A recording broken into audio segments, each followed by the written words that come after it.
Witness testimony begins in the double murder trial against Kylr Yust. We're learning more about the disappearance of the first victim. Yust is accused of killing Kara Kopetsky and Jessica Runyons nearly 10 years apart. Kopetsky disappeared in 2007, while Runyons went missing in 2016. Their remains were found in the woods near Belton in 2017. More than a dozen witnesses testified today. Anchor Caitlin Canute joins us live from Cass County, the courthouse there, to explain what we learned during the trial today. Caitlin.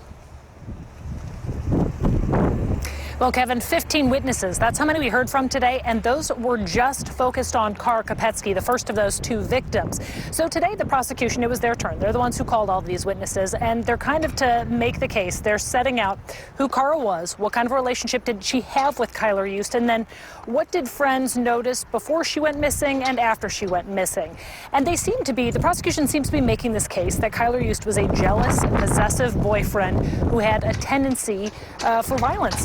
And one of the ways they did that was through questioning some of these friends of either Kara and or Kylr Yust. And one of those friends recalls allegedly 2 weeks before Kara went missing that Kara was going to break up with Kylr, that she left this friend's house, had a conversation, came back allegedly with a bloody lip and marks around her neck, said that Kylr choked her.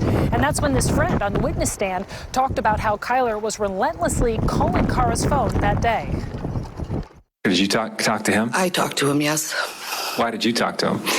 Because I wanted him to stop calling her phone. How'd the conversation go?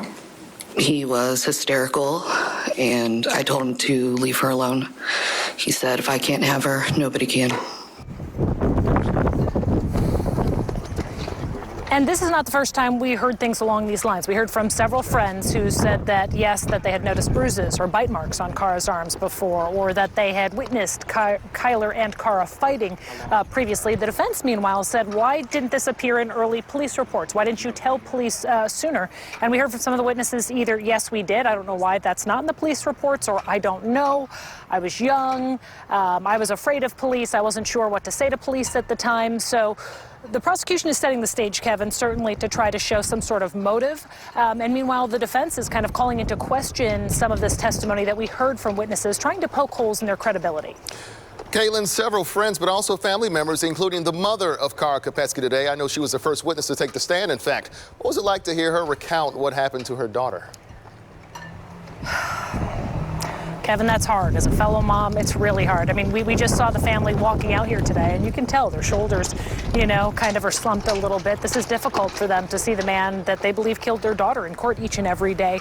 The mom talked about just how difficult it was waking up every morning not knowing where Kara was and how that went from hours to days to weeks to months to years. She talked about the difficulty in that. She also read a poem that was incredibly heartbreaking. She said she found in Kara's room after Kara went missing, and that poem talked about being conflicted, loving Kylr, but being afraid of him, wanting to leave, but not wanting to leave. So that was pretty powerful hearing from Kara's mom today. Again, we only heard about Kara Kopetsky. Keep in mind, there's a second victim, Jessica Runyons, and we haven't even gotten into that part of the story yet, so much more to come, Kevin. Indeed, just to begin, in a very busy first day of testimony as we heard from more than a dozen witnesses. Caitlin, thank you. For updates from the courthouse in real time, follow 41 Action News and our reporters on Twitter. We also put updates in a live blog at kshb.com.